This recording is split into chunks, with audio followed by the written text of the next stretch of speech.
make you guys clap too long. So it's my first time ever being here. I didn't think I was going to be up here. All right. So one of my earliest memories of being a kid is when my mom and dad used to have super exciting date night. They would go right upstairs to their room and watch the X-Files every Sunday night. And I remember talking to my parents and being like, hey guys, what do you watch on Sunday nights? And they were like, oh, it's the X-Files. It's the show about, these FBI agents who hunt aliens. And I was like, wow, that's amazing. And when I was little, that was what adults did. They watched the X-Files. I mean, that was being a grown-up. And it was, monsters versus good versus evil, monsters versus FBI agents, whatever. I didn't know what any of it was. I knew what monsters were, I guess. But as I got a little bit older, I forgot about it, as you do. And then in middle school, I got Netflix. And I was on Netflix, not studying for a test. And I saw the X-Files. And I was like, wow, my parents used to watch that. So I binge-watched 9 seasons of the X-Files in 2 months of middle school.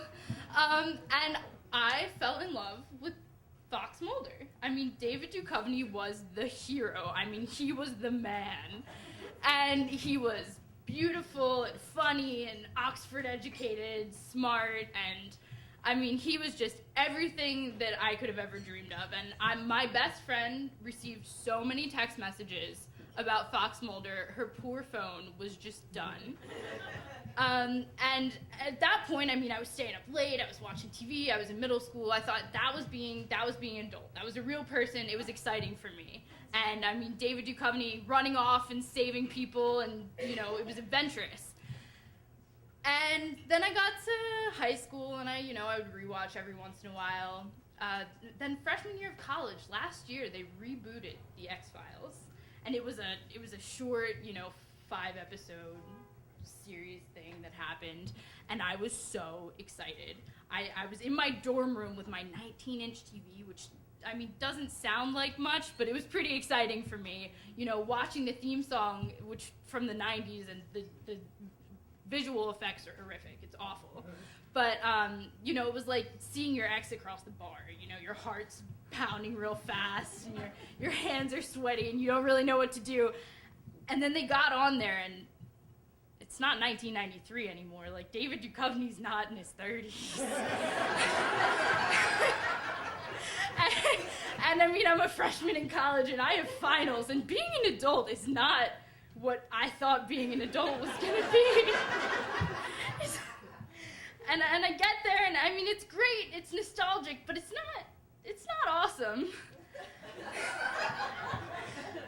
But then, I will say, on my Christmas list, the last 3 to 5 to 8 years has been, the very last item is always 1993 David Duchovny. Because you know what, as tough as it is, and as much as the people who, you expect to be perfect get older and change, and, time isn't perfect, it's always important to kind of push for an ideal, I guess, because otherwise you miss things. So.